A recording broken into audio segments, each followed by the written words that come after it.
No more flooding, thank you. Okay, friends. The basement of my house Let us begin. We're on page 10 of our books.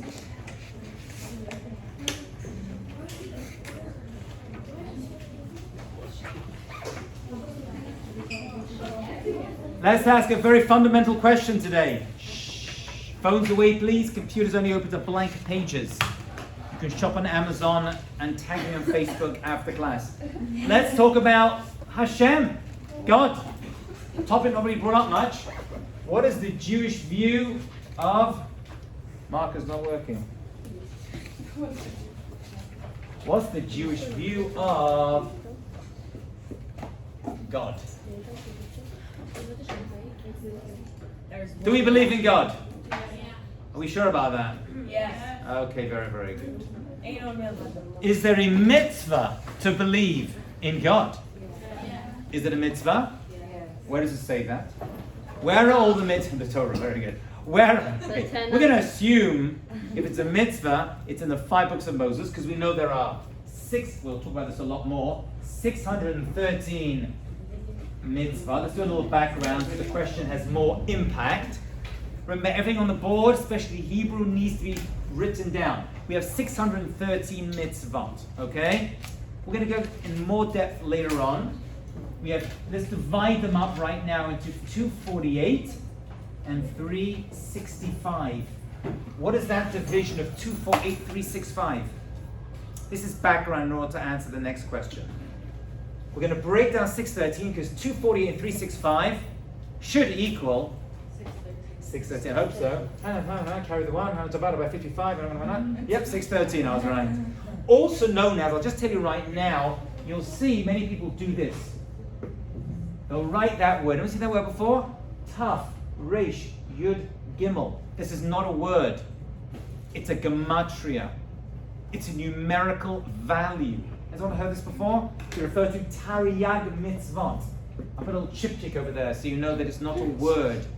Right? That's 400, 210, and 3 comes to 613. So if you hear people say Taryag mitzvot, they mean 613 mitzvot in the 5 books of Moses in the Torah. Okay, these are Torah mitzvot. Interestingly, there's difference of opinion exactly what makes up 613. Okay, sometimes everyone agrees. Sometimes people will make certain divisions and divide it up differently. But we'll come to that another time. But you should know. So what's 24365?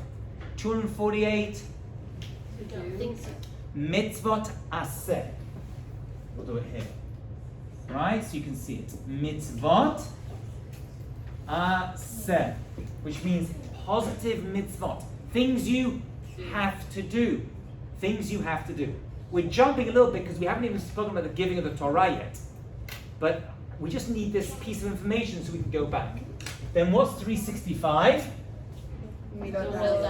Lotaseh. Things you should not do. Mitzvot aseh and mitzvot lotaseh. Okay. So we're going to be, obviously, when you're just in a Torah class and a Judaic study class, we need to be figuring out exactly what all these mitzvot are. But I ask you a question. Is there a mitzvah to believe in God? That was my question. That question presupposes that one of these 613, one of the Torah mitzvot, is the mitzvah to believe. Now, how do you do that?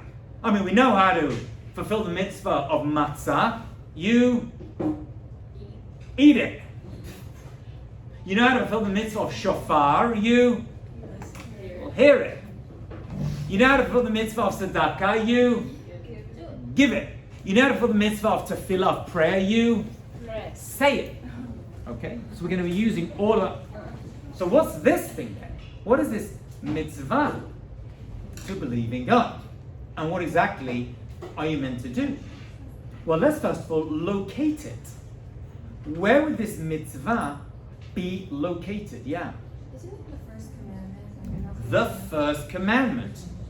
Now we have to understand what that even means, the first commandment. What do you think? What was your name again? Olivia. Olivia Schwartz. Olivia says the first commandment. what does that mean, the first commandment? What first commandment? What is Olivia talking about? The first of the 613? And what does even first even mean? And why is that important? Guys, can you see the board from over there? If not, you have to kind of sit over there. Yeah, you can see it? What does this first commandment even mean? Yes. God gave us 10 commandments. Well, we can take it. God gave us 613 commandments. What are you talking about? Well, isn't that mitzvahs and commandments are different? I think. No, we're going to put them together. Mitzvot, we're going to translate as commandments. Can we think for a second? Most people don't think about this. You just said this is the first commandment. I said, well, first of all, who cares if it's the first or the last? All the mitzvot in the Torah, 613. So what exactly is going on over here? The plot thickens. How many commandments are there? 10. 650. Oh, which one is it? Someone please answer me. The first. The first what? The first mitzvah. What's the first mitzvah? Don't believe in other gods. Really? I think. Is it? Did Avraham Avinu, it's getting messy now. Did Avraham Avinu get any mitzvot? Yeah. Was Avraham Avinu given any mitzvot? No. Yes, he was. We spoke about it. To have a Brit Milah. Is that the first mitzvah? Did Adam and Eve get any mitzvot? Yeah. What was that? Baru Ravu, have kids. So 1 minute. There's a lot going on over there. Where do we start? Where do we finish? Don't worry, we're going to answer all this and make it nice and neat and clear. You want to give it a go? Oh, well, I was gonna say, like, Moses came down from, like, Sinai, so he was kind of getting the whole spiel versus those. Let me just translate that. When Moses came down from the mountain, he got the whole spiel. Yeah. I've never heard it described that way. Yeah. I mean, considering that Yiddish wasn't spoken when he came down, it's unlikely spiel was used in understanding. Okay, fine. Let's understand. There's a lot of confusion, which is not uncommon. Let's pull this all together. Let's make it very big. Okay? So I need you with me. Guys, take notes. You're going to hear this once and once only, because after this class, after this semester, you expect to know this stuff. No one's going to be going back to help you understand this. Yes, there are 630 mitzvot. These are called Do'oraita. That means from the Torah. Do'oraita means from the Torah. Okay? Did mitzvot exist before the Torah was given to the Jewish people? On Mount Sinai, yes, there were some. But we didn't really become contractually obligated in them until we stood at Mount Sinai, which we already said is the Jewish year 2448. And that is 50 days after leaving Egypt. That's when the Torah and the mitzvot were given officially to the Jewish people. So what's happening over here? What's happening over here? Well, these 613 were given to the Jewish people at Mount Sinai. 10 of the 613, 10 of these 613 were separated out. And they were given in a different form. So you have 10, and then you have 603, right? Because 610 is 613. How differently were these 10 given?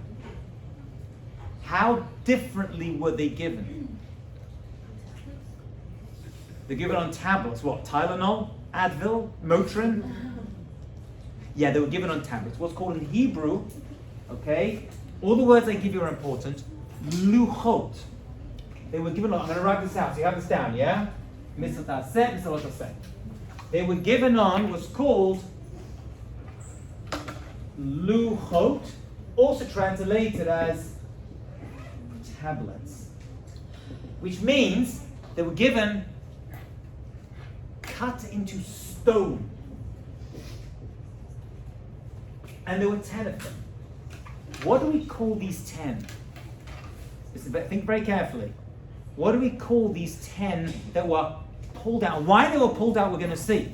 Why these 10 stand out from the other 603, we're going to see. But they were pulled out. The others were written down and put into the Torah. That ink on parchment. Ink on parchment. So 603, follow with me, sisters. We have 603, right, that were put into the Torah, right, that were written. These 10 were also put into the Torah, but they were also, in addition, carved into stone. What we say in Hebrew, charut, which means to cut in, al ha-luchot. They were cut in, charut al ha-luchot. They were cut into the stone. The shape of these stones and the design are very important. We're going to talk about that as well. Why? Why were these 10 cut into stone? What's the difference, is my question, between writing something down and cutting it into stone? More permanent? One is a lot more permanent, yeah. It's etched in. It's more important, yeah? If I put a banner outside our university over here and it says Rabbi Hanjov's class at 9 a.m., right? That will last, but it's going to eventually wear away, just like I wear away on you. But if you cut something into the building, what are you saying? Into the stone itself, what are you saying? There's longevity. It's going to be there a long time, and it's really important and fundamental.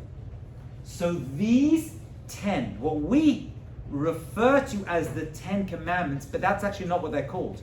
Does anyone know what they're actually called? They're not called 10 Commandments. They're called Aseret HaDibrot. Let's write that down. That's a very important expression. Aseret HaDibrot. Aseret HaDibrot. What does that mean? 10 Commandments. No, it doesn't mean that. How would you say 10 Commandments in Hebrew? You should know this already. How do you say 10 Commandments in Hebrew? You'd say Aseret HaMitzvot. But it doesn't say that. We call it 10 Commandments because there was a movie when I was a kid, right, called The 10 Commandments, right, with all these famous actors playing Moses, and every Easter they show this movie for some reason, right? It was like the classic 10 Commandments. But it's actually not the right expression. What does Aseret HaDibrot mean? 10. Anyone know? What's a daber? It does mean a thing, actually, an object, but it also means ledaber is to speak. The actual real translation, if you want to be honest, and this is important, is 10 statements. 10 statements. Nowhere in the Torah does it refer to these 10 as 10 Commandments. It refers to them as Aseret HaDibrot, and they're written twice. They're written twice. One of them in my Torah portion of Yitro, and the other is in Parashat Vet Hanan. One we received them in the book of Exodus, and once again they were repeated before the Jewish people entered into Israel 40 years later in the book of Devarim, in Deuteronomy. Okay? So these 10 Commandments are written, I call it 10 Commandments, 10 statements. Well, let's say 10 Commandments, that's what we used to. Were actually written down twice. Once when we received the 10 Commandments, the Aseret HaDibrot, and rather than before the Jewish people entered Israel, Moshe Rabbeinu repeated them. Any questions on anything I've said so far? Are we all clear? Ronnie, had your hand up for a while. What if you said Charut al-Lechot? Charut al-Lechot means chisel, cut in. Cut into the tablets. Yeah, they were cut in. We have a lot more to say on that. Charut means to etch in something. Any other questions? Yeah. You said that they were repeated twice. They are mentioned twice in the Torah. This list, these 10 statements, this list of 10 ideas are written twice in the Torah. Now, why things are written twice in the Torah is important. is important. The first time is in the book of Shemot, which describes the giving of the Torah to the Jewish people in Parshat Yitro. But 40 years later, before the Jewish people go into Israel, there was another book that was added to the previous 4, and it was called Devarim. That's the 5th book of the Torah. Devarim in English is Deuteronomy. I don't know that expression before, Deuteronomy, that's what they call it. From the word duet, which is to repeat. It's called Mishnah Torah. Many of the mitzvah that were mentioned before are mentioned again because the Jewish people need that information to enter into Israel. You see, Moshe Rabbeinu was about to die. He did not get to go into Israel.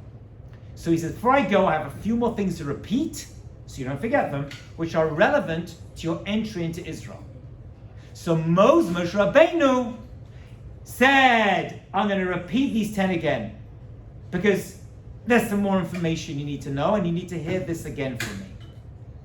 Okay, so a number of mitzvot are repeated in the last book, because that's Moshe Rabbeinu's final words to the Jewish people before he dies, and his student Yoshua takes the Jewish people into Israel. Are you following? If you're confused, speak now. We're mapping this out.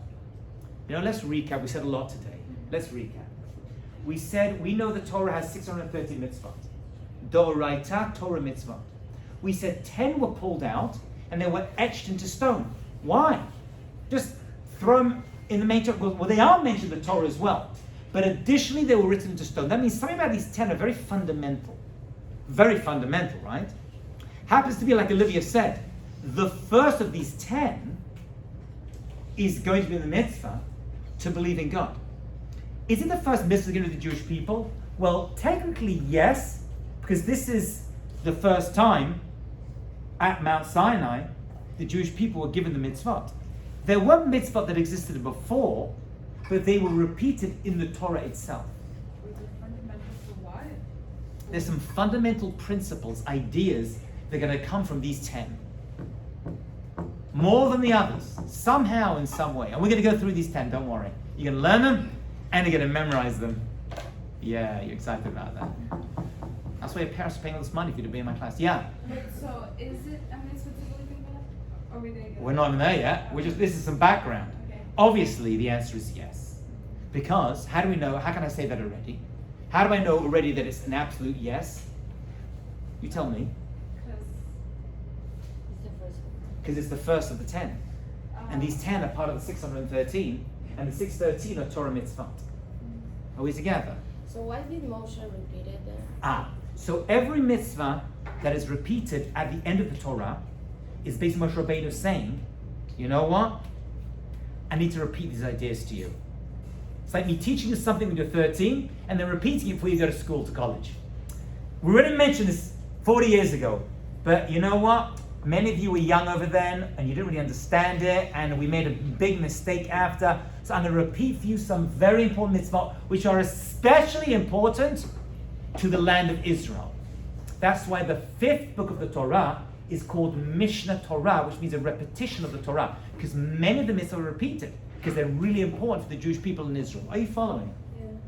Yeah. Yeah. So, the mitzvah to believe in God, and I mean, I guess you could say that about all the 10 Commandments. Isn't it like a prerequisite? It's a prerequisite, absolutely. These 10 are going to be prerequisites. You're hitting the nail on the head. There's a lot more to it. A lot more to it. Yeah. Wait, so what you said, these 10 mitzvot has to do with belief in God? No. The first of the 10 is the mitzvah to believe in God. What is the first one?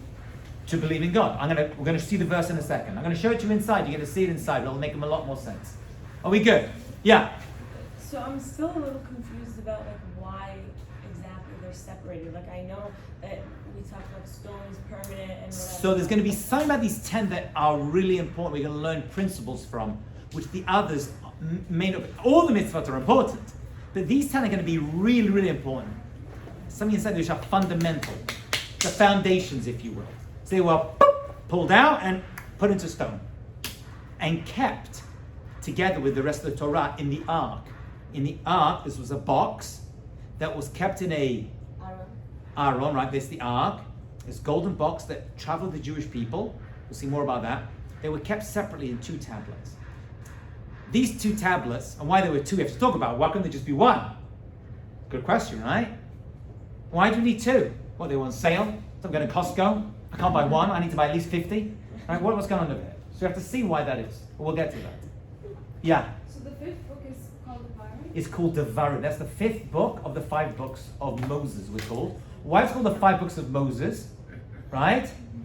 Because there's 5 books, and Moshe Rabbeinu was the one who gave them to us. It's his prophecy. The 5 books of Moses are the books of his prophecy, of his nevuah. More about that later on. Then what's the book of Shemot? One of the 5 books. Bereshit, Shemot, Vayikra, Bamidbar, Devarim. We're going to talk about those. Could be that in a way, like the other mitzvot were included in the. Oh, wow. You just thought of that? You heard that somewhere. You heard it before. Yeah, all the other mitzvot are going to come from these 10. Somehow these are the roots of the tree, and all the other mitzvot are going to stem from these 10. Can we move on? Yeah. You said the 5 books were like the 5 books of Moses because it was his prophecy. But I Yeah. thought, like we believe that God. Yeah, God gave Moshe Rabbeinu the Torah, these 5, and he came down and he gave them to the Jewish people. Yeah, absolutely. They're from God. Very, very, very, very, very important. Actually, probably the most important thing that was said today. Wait, what? That the Torah was given by God to Moshe Rabbeinu, and Moshe Rabbeinu to us. Having said that, the first 2 of the 10 were given to all the Jewish people in unison, as we'll see, because they're given in the first person. Like We're going to see. Okay, are we clear so far? So all we need to do right now is figure out what these 10 are and why they're so important, yeah? That's what we're thinking about, isn't it? Hello? Yeah. Thank you. You know, this isn't Zoom. I'm actually here right now. There's somebody here. You can't just pause me and... Okay, great. So this is what we're going to do. This is what we're going to do, my good friends. We are now going to look at these 10. And we're going to stop at some of them. But before we do that, I just want to do one more thing, if you don't mind. So we're going to make I'm going to add another layer. You're going to work hard in my class. You're going to learn a lot, I promise you. We're going to add one more thing. I want to talk about, strangely, the design of the 10 Commandments. The design. Why is that important? Who cares? Theory, who cares what they look like, right? Why is the design, the way they were given, why is that important? Basically, we're saying there is a symbol. There's symbols we have in Judaism, right? We have a Star of David, whatever that means. We have a menorah, which is a lot more historical than the Star of David, right? We know what that looked like in great detail. We know what it was made of, what was on it, the height, the shape, the width. But the design of the 10 Commandments is going to teach us something as well. What something looks like is going to teach us something as well. What was the original design of the Aseret Dibrot? And this is not just because this is a design class. This is not Parsons, right? There's going to be something. So most of you are making. Well, just what do you say? Most of you are like, right? Okay. Kind of this design, yeah, like that. That design. Yeah. Wrong. That's what the movie told us. I know. It's incorrect.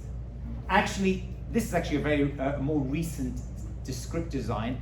It is based upon a verse. I think it was made by a non-Jew, this design, but it's based upon a verse in Tanakh that says I'm going to put my heart. See the heart? The 2 sides of the heart shape, right? On the Torah, the Luchot. So there is some relevance to that design, but that's not the original design. That's relatively new. I mean, for us, the Jewish people, relatively new means like 500 years old, right? For us, that's like yesterday. We've been around thousands of years. No, the original design was actually different, and it's really important. Anyone guess what the original design was? It didn't have this loopy part on top. It was actually 2 blocks.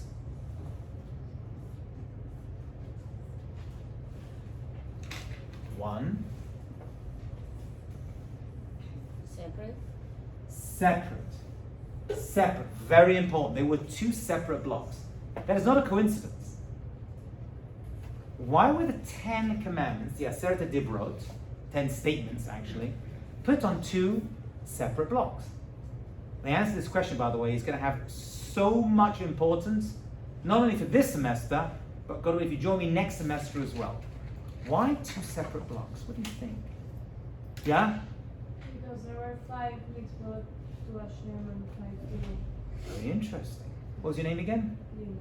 It's going to take me time to get everyone's name. By the end of the semester, I still won't have it. Okay, we have two separate blocks. The first 5, right? How do you know it looked like that? Oh, the Gemara describes it. It's from the oral tradition. The Torah itself does not tell us the original design, but the Gemara does. It comes from the Talmud. Okay? So the first 5 are what we call in Hebrew, anyone knows the official description? Bain Adam, write this down, sisters. Le Makom. Let me explain those words to you. Bain Adam Le Makom. Bain means between. Adam, people. Le Makom. Now this is an unusual expression. Makom, literally, the word Makom means place. Please. The word Makom means place. Like a place. If I put it over there, there's a place for it. But I'm going to put that over here because the word Makom also means God. Because the Ramban tells us God fills every space but is not held inside it. So what are the names of God? One of the names of God is Makom. Take it as a given for now. There's a lot of depth to why, but one of the names for God is Makom, place. Okay? You see a number of times. It says Abraham, when he was bringing Yitzchak, he saw the Makom from afar. He felt distant from God. The word Makom, if someone says to you Makom, it means place. But sometimes it also refers to God. One of the names of Hashem. So these 5, whatever they are, and we don't know what they are yet, but we're gonna. These 5 that were cut in, yeah, are mitzvah between us and God. Okay? Bein Adam Lamakom. So what are these 5 then? What's going to be cut into here? Yeah. Wait, what does that mean again? What does what mean again? Bein Adam Lamakom are mitzvot between us and God. No, we don't know what they are yet. But whatever they are, they're not between us and each other. They're between us and God. So now we're starting to separate the mitzvot out. Like, not all mitzvot are the same. Some are between us and God. And some are between us and, what's that called? Bein Adam. I'm going to write over here. Le Chavero. Between us and each other. You've heard the expression before. Probably you should be here. Chavero. So these mitzvot, 1, 2, 3, 4, 5, that were cut in, are mitzvah between us and each other. So very early on, my dear friends and students, we're seeing a difference between different types of mitzvot. We're seeing the stuff between us and God, and the stuff between us and each other. Now, think about the design. Think about the design. The design means the visual representation. Everywhere. Why do we need 2 separate blocks? Why couldn't God have given Moshe Rabbeinu these 10? Okay, they're very important. Whatever it is, something about these 10 makes it really important. But you know what? Take one big block of stone and go 1, 2, 3, 4, 5, 6, 7, 8, 9, 10. Why? Think for a second. I know it's difficult to think nowadays, no one thinks, we just Google. But I want you to think. Why do we need 2 separate blocks and not one big block? And I'll help you a little bit. The answer is not that Moshe Rabbeinu couldn't find a rock big enough. This is God. God could have, and it was heavy enough anyway. Leo, yeah. Maybe 5 of them כאילו משליכים על השני. Okay, there's some kind of impact one to the other. They're influencing each other. Okay, but why can't you just do it straight down then? Ronnie? So like visually differentiate, like there's stuff from like to God and to friends. Visually differentiate. Don't know what that means. As soon as you see it, like, boop, separate, different, but, hold on. Important. They're all important, but equal. Nachon? Right? You see, if you put, think about it. If you put, what? Separate but equal. Separate but equal, yeah. Because if you put, you just think about it for 1 second. Let's say the Torah be given, these 10 were given like this. Boop, boop, boop, boop. 1, 2, 3, 4, 5, 6, 7, 8, 9, 10. You would say, you know what? Boom. These ones are above these ones, right? Nachon? So they're separate, but they're equal. So the design itself is not only the way it was given, and how it was given, and where it was given, all that's going to be really, really important. We're also saying that they're separate. We have 2 areas of avodah. Happens to be, my dear friends, that this semester we're going to be focusing a lot more on these first 5. And next semester, we're going to focus on these 5. That's the way I do it. Just so there's a method to my madness. And I am mad. That's only this semester. So this semester we're going to focus more on this. But you can't miss second semester. Jokingly, I'm saying you can't miss this because these 5 are separate but equal. Separate but equal. But it goes much, much deeper. So check this out. You ready for this? There's another reason which Rashi and others in Mechilta, means a midrash, that tells us something even crazy. Okay? Let's just recap. I know it's a lot for you to take in, but this is really important. Everyone focus here. Look at me. Off your phones, please. We said there were 10 that were pulled out from the 613. They were included in the 613, but they were also pulled out and cut into stone. Yeah? Yeah? And we said that they are separate but equal. These are Ben Am Lamakom, Ben Am Lachaver. You're going to hear that those expressions a lot, so write them down.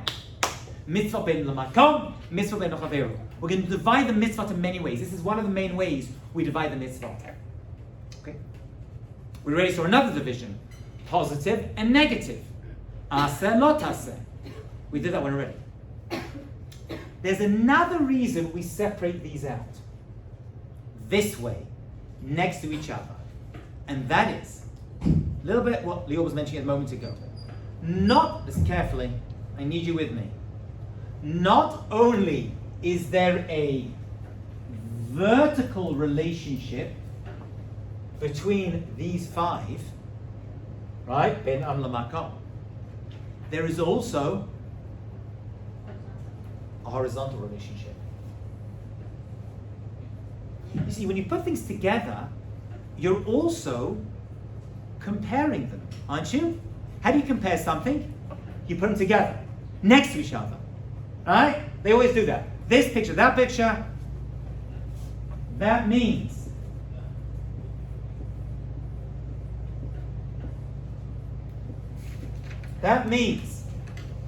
that commandment number 1, because that's this one over here, can you see it? Is connected to commandment number 6, 2 to 7, 3 to 8, 4 to 9, and 5 to 10. Wow. You heard that before, Ronnie?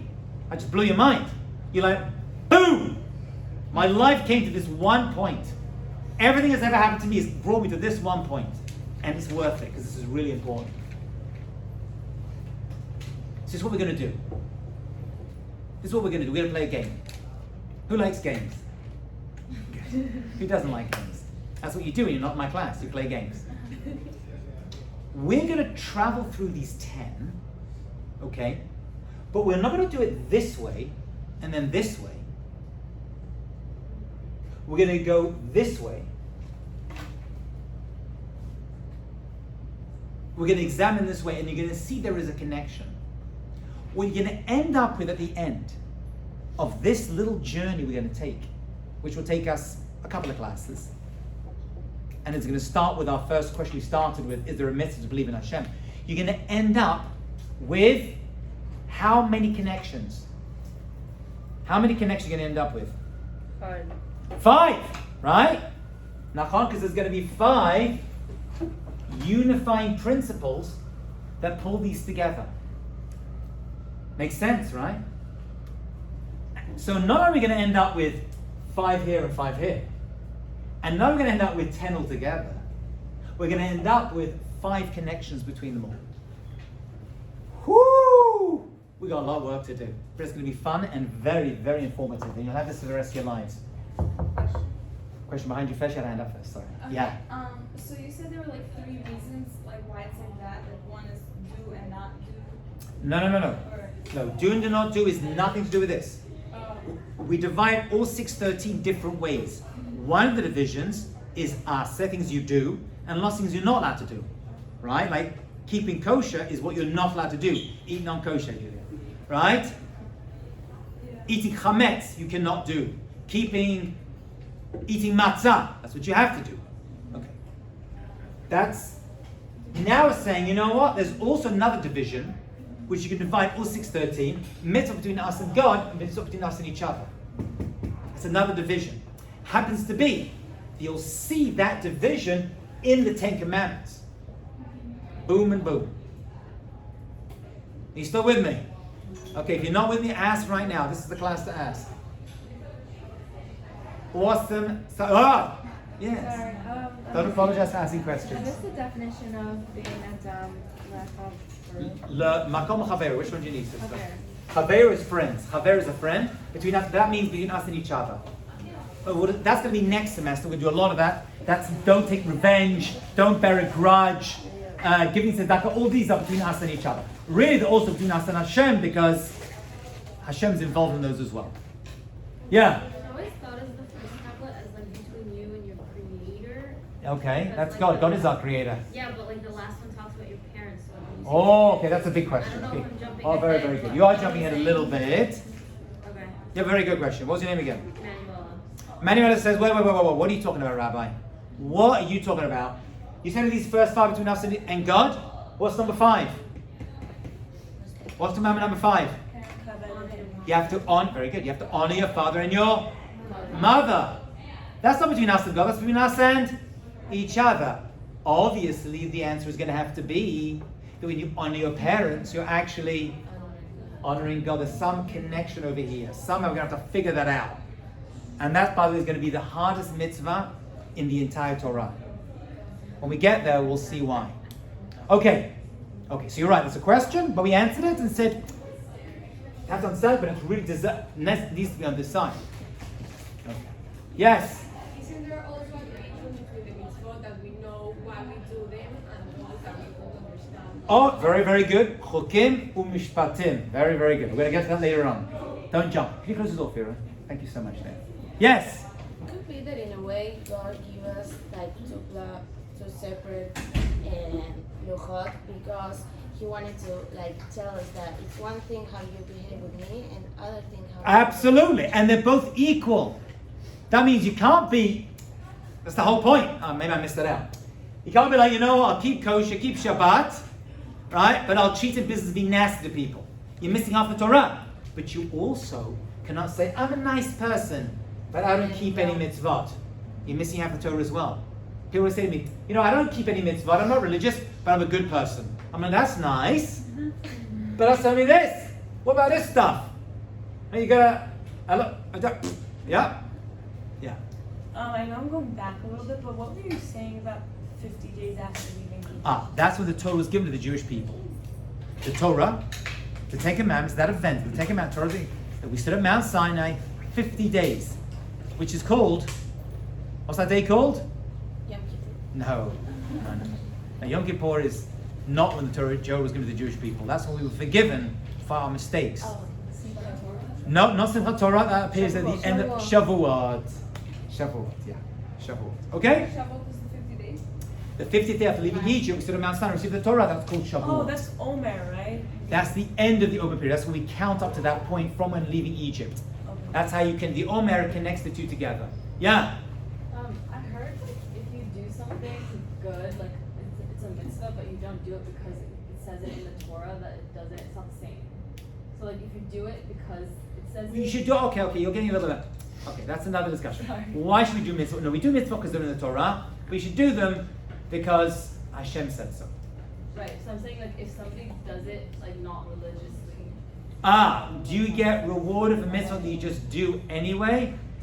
That's a concept in Judaism called mitzvah tzricha kavana. Do you need to have intention to do a mitzvah? And the answer is, it depends what the actual mitzvah is. So it doesn't really, there's no blanket answer. There's certain mitzvah that yes, you need to have kavanah, and some you don't because it's obvious you're doing it for the mitzvah. Okay, can we begin? Yeah. Okay, so what we're going to do right now, we're going to start our 10, right? Let's do this together. Let's start with the first mitzvah. And the first mitzvah, meaning of the 10 commandments, meaning, as we start our conversation today, the first of the 630 mitzvot that were given as 10 commandments, the first one of this. That's really important, right? That's number 1 in our chart of 630. So what's that first mitzvah? It's the first out of the 613 and the 10. The first of the 10. The And first of the 10. Not the others. Well, you can't really... Are the others in an order? The others are not in any specific order. Oh. I mean, they go by the parsha of the week. But this is the first of the 10. So let's say it's the first mitzvah. It's not even the first mitzvah given to the Jewish people. What's the first mitzvah? What's the first mitzvah given to the Jewish people? Believing God.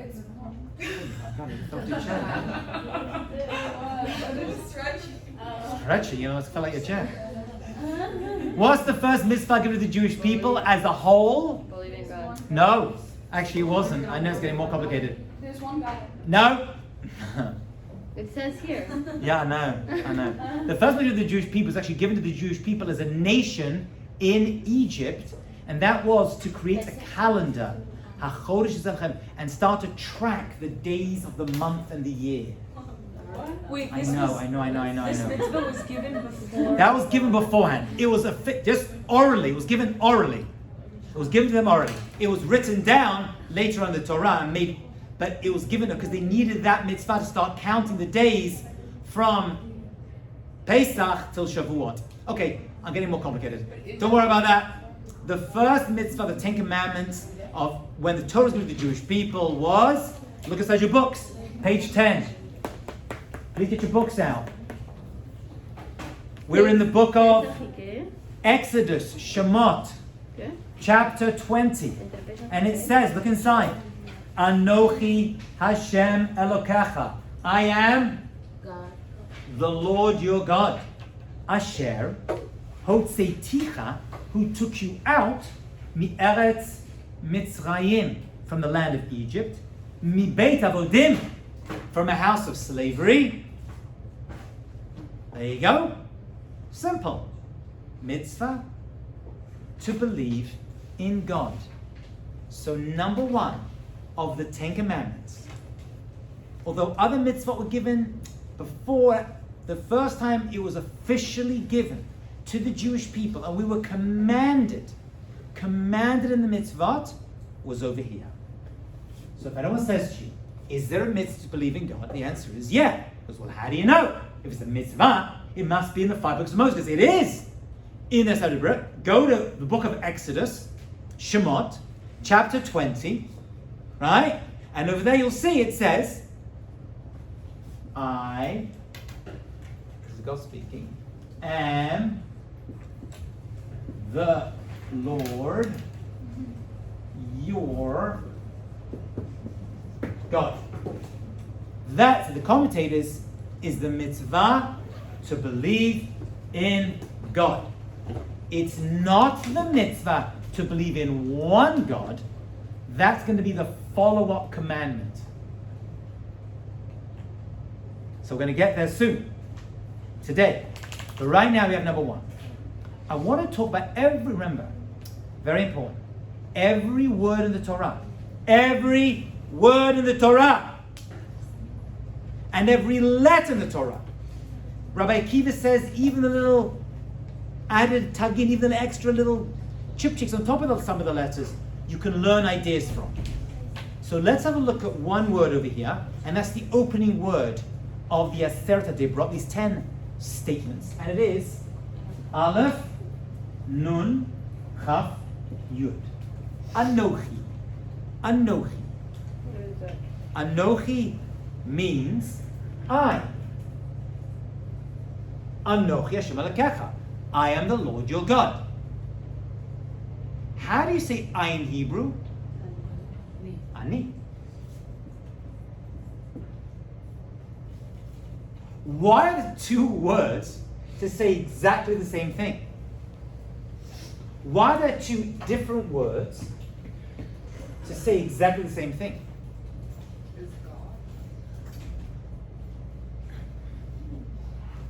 We're going to make an assumption that these two words may mean the same thing, but they're different. Otherwise, there wouldn't be two different Hebrew words for the same thing. Something is going to come out from this word that appears many times in the Torah. And by the way, do we use this word nowadays? Anochi olech lebet sefer. Anochi olech lechanut. I'm going to school, I'm going to the store. No. We always use this, ani. And that word appears many, many times in the Torah. There's something about this word, however, that's adding something else.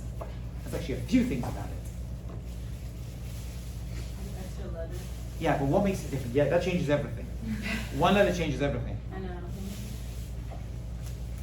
What does this word mean? The word anochi, say the rabbis, very fascinating. You don't really translate it as I, although we say, you look in the Yisrael, it says I. It is I and only I.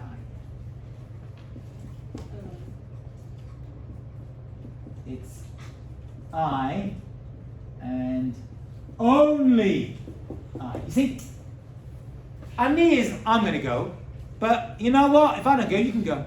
I'll do it. You know I can't do it. You do it. So ani is very fudgeable, flexible, non-committal. Anochi is boom. You should know something. It is I. That's one answer. But I'll tell you something even more important, and this is profound and important. These 4 letters are actually 4 different words. Aleph stands for ana. Nun stands for nafshi. Chaf stands for katavti. And Yud stands for yahavti. You don't need to know those 4 words, but I'll tell you what those 4 words mean. This is God speaking. I, my soul, anat nafshi, my soul, has been, kitafti, written, v'yahavti, and given. What? What are you saying? These 4 letters are actually an acronym, we say in English. They're 4 words that come. This is God speaking. I, my soul, has been written and given. It's encoded. It's encoded inside this word. You have to double click on this word and, boop, you know, like you do something, you double click and boop, this comes out. What does that mean? I, my soul, has been written and been given. What does that mean? That means if you want to understand, this is important. If you want to understand God, says God, if you want to know who I am, my essence, there's a few things you can do. But the best thing you can do is learn Torah. Because the Torah is not just a book of commandments or stories.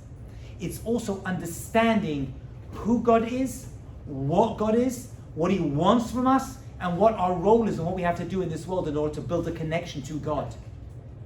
God's like, hello! You want to know what I'm all about? Here it is in the Torah.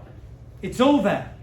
Whether written explicitly or implicitly or through secrets or through numerical values, it's all there.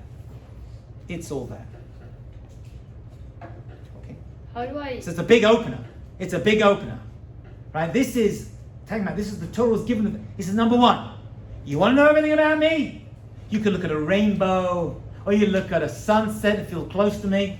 That works. You look at a tree and see God's great. That also works. But there's even a better way, they say, and that is studying Torah. Torah is the blueprint of the universe. I'll explain what that means later on. And it has everything you need to know somehow about God, the Jewish people, your mission. Everything is in the Torah.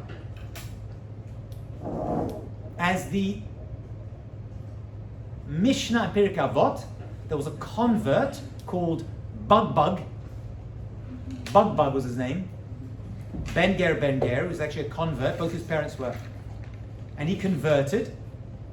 Ben Bugbug. And he says, Hochfuchba, Dekulaba. Turn it over, because everything's inside. Everything you need to know is in the Torah. Somehow. It's all there. Everything you need to know. It's not just a list of stories and laws. Everything you need to know is in the Torah. Sorry, I just didn't get the last word in Hebrew. You don't have to write down in Hebrew. Okay. My soul has been written and given. That's what's inside the word I know. This is what you need to know. Okay? So this word has got there's a lot more loaded into this word. This is me. By the way, there are humans sometimes who get to use this word. Avraham Avinu used it, Moshe Rabbeinu uses it, so it's not just limited to God. But in this context, it's all about God. We, Ken, Da, Bale. What does that mean? My soul has been with you. This is God speaking, my soul, means you don't understand who I am, my essence, has been written in the Torah and given to you right now. It's been given to you right now. Who's saying that? God! God is speaking directly to the Jewish people. This commandment, the first two commandments we're going to see, was spoken by God to the Jewish people at Mount Sinai, and these words were the exact things he said. If you want to know who I am, there's a mitzvah to believe in me. I'm talking to you. But also, if you want to know about me, read the Torah. It's all there. So what's the reason? It's the same word? It's the same meaning? Ani and Anochi? It's not. We say Ani is just me, but not you. Anochi has a lot more implicit inside it. Ani is like, I'm giving you something, but someone else will give it to you. Oh, that goes on. This is the one that appears over here. This does not. Anochi Hashem Elokecha. Okay, yes? Where and when was this commandment given? This commandment was given, we know exactly where we were, on Mount Sinai.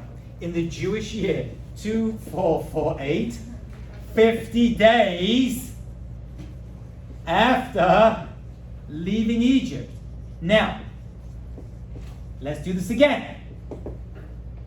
Does that mean people did not believe in God beforehand, before this event? No. We know they did, right?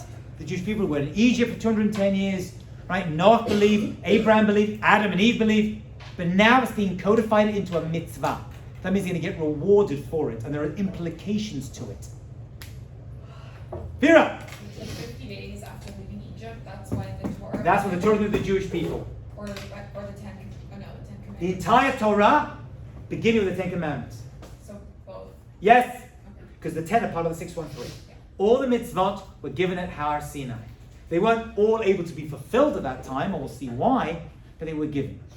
Explanations and understandings came later. Okay? Are we good? Are we cool? Me and you, we're all cool? Yes, Mackenzie. So,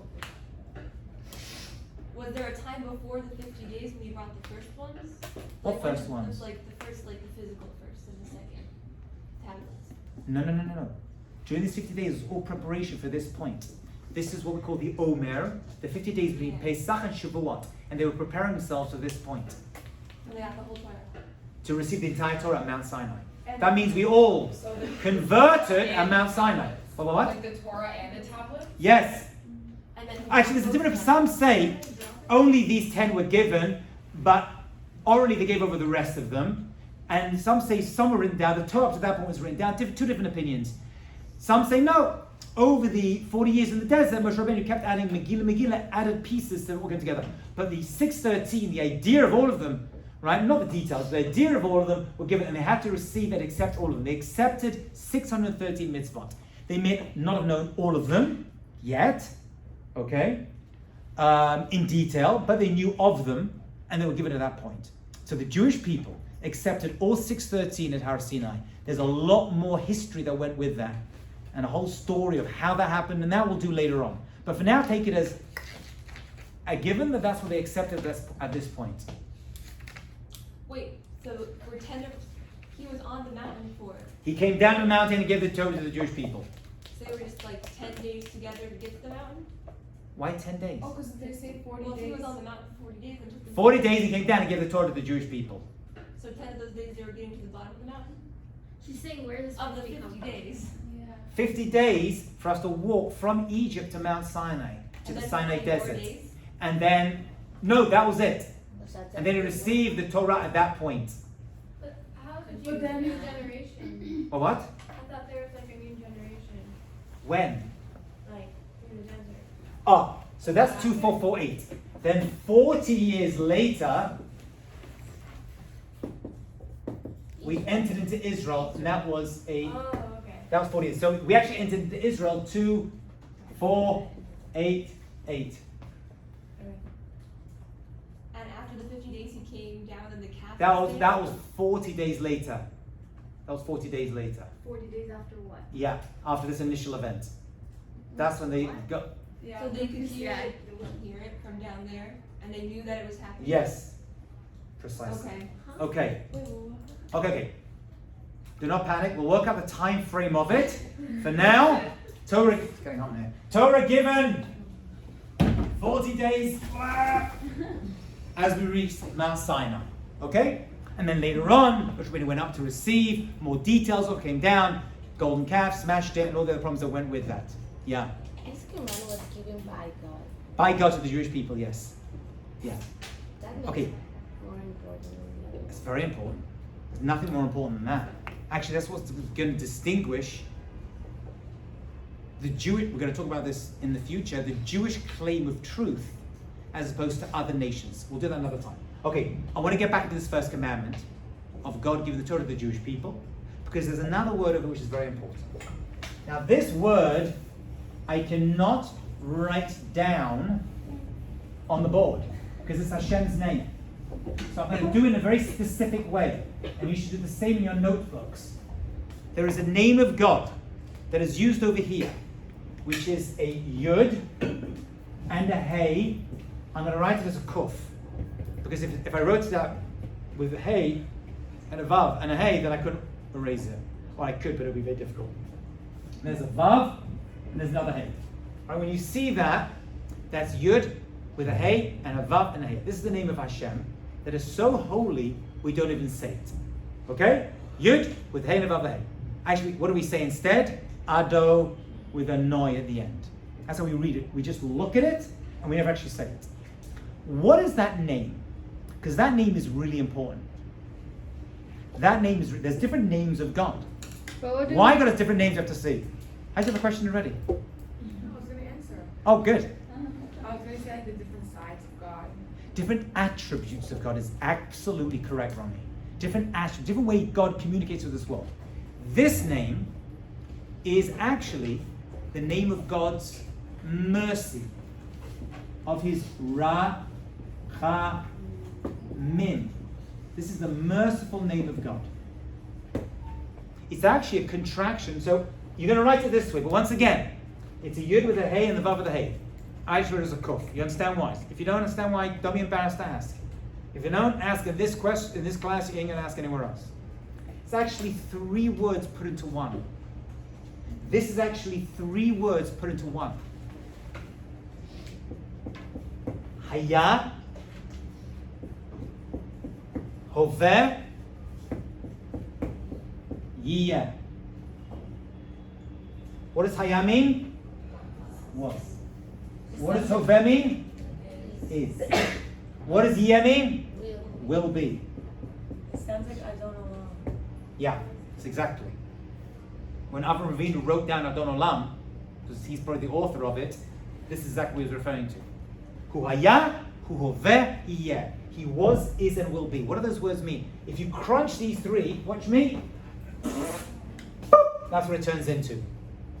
What does that mean? Was, is, and will be. Wait, is that a kuf or a hay for the will be? They're all hays. They're all, even these 2 are hay. We just can't write it as a hay because this is God's name. No, did you write it as a hay? Hey, hey, hey, hey, hey, hey, hey. Yeah, here we can, because none of these are actually God's names in and of themselves. When you put them together, they make God's name. Are you following me? Yeah. Sisters, But that yeah? one, The last one is no. That's, sorry. There you go. No, that's God's name though. No, yet, not Oh, Yud so Hey Vav. with the Yud and a Hey. It's will be. I'm not that crazy. It's Yud and then Vav, or Vav and then Yud? This is No, Yud Hey with a Vav and a Hey. This is Yud with a Hey and a Yud and a Hey. Will be. Oh. Okay? I thought it was about, I don't know. Sorry, yeah. It's Hey with a Yud. This is the Yud. Better? Yeah. And this is a Yud as well. Little Yidla. Okay? What does this expression mean? Yeah. It means that God is always there. What does always there mean? Has always been. God is above time. Okay, I want to tell you a quick story. When Moshe Rabbeinu went in to see Paro to say to him, let my people go, that's before the Torah was given, when we were still in Egypt, because the Torah was not given in Egypt, and there's a reason why. Actually, it also wasn't given in Israel. There's a reason for that as well. We'll do that another time. We'll discuss that another time. That's not today. That's a very important question. Why was the Torah given in Israel? If Israel is so special, we're going to see that most of the mitzvah can only be performed in the land of Israel. Torah should be given in Israel, but it wasn't. For some very important reasons. But we'll leave that aside. So Moshe Rabbeinu goes up to Paro. Remember the whole story? And he says, let my people go. And he says, no, they're staying right here. We need the Jewish businessmen and Jewish businesswomen, and we need doctors and lawyers. They hate us, but they need us to stay. Right? Is that the way it always is? Not a coincidence. Yeah, there you go. And he says, by the way, who sent you? He says, I was sent by this God over here. He's like, I'm sorry. Who's that? He says, God, the creator of heavens and earth. Do you know what Paro did? He called his son, some say he's one of his servants, and said, bring me the book of gods. And they brought him a book thick like this. And he went through this book, and he's like, A, B, C, right? We have Dagon, the fish god. We have Nilos, the Nile god. We have Ra, the sun god. He's like, yep, he's not here. And they couldn't find him. And he closed the book and said, no such thing. Yeah? No such thing. Why is that important? Why don't we just say, I've got 10,000 gods. Here's number 10,001. I'll tell you why. This is very important. We're going to finish with this. This idea of God, of Haya Hovehiyah, never existed before up to this point. I mean, people knew about it, but it was never. The idea that God could be above time, of a unity, of a merciful God. You see, their gods they worship, they're always scared of them. We're going to sacrifice each other. We're going to kill our kids. We're going to appease the gods. Moshe Rabbeinu said, no. Now, this God I'm talking about is nothing to do with that. This is a brand new concept, the God of love. Now, that had never, that's why Paro said, never heard of him. Because they didn't relate to that concept. It wasn't there. It wasn't there. And therefore, this idea of God being merciful and a loving God, by the way, how do you prove you love someone? You help them. You save them. That's exactly what God's about to do to the Jewish people, right? He was about to take them out of Egypt and save them. Okay? So you're saying that, that idea was new? This concept, it definitely was to Paro and the Egyptians and most of the world. I mean, there were people before, Noah knew this, Adam knew this, Avram knew this. But now it became like a widespread phenomenon. Which Paro had, and there were none of the small g gods that they had in Egypt, which they had tons of them. Right? They had a whole, catalogue of them. This never existed. What idea? That God is merciful and loves us and doesn't want to hurt us. And not only should you be fearful of God, you have to love God. That concept was new. Now, to you it sounds obvious, but it's only obvious because it's written in the Torah. Moshe Rabbeinu told it to Paro in those days. That God is above time. And we're going to see for commandment number 2 is not physical in any way, shape, or form. and that God is merciful ultimately. He may do things that seem not merciful, for sure, which can be part of life. Just like a parent needs to punish us sometimes. That doesn't mean that God doesn't love us. Okay? Ronnie. That's the first time you saw the concept of a God that's not limited by time. Yes. Yes. Yes. And we're going to see all of the miracles that happened in Egypt were there to prove this one point. All right, we'll see how at some point, I'm not sure when. Actually, each of the 10 plagues were actually this idea repeated again and again and again. 10 plagues, 10 commandments, not a coincidence. Okay, fine. Next class, God willing, on Tuesday, we're going to come back to this, so don't forget it. And we're going to jump to number 6. Very good.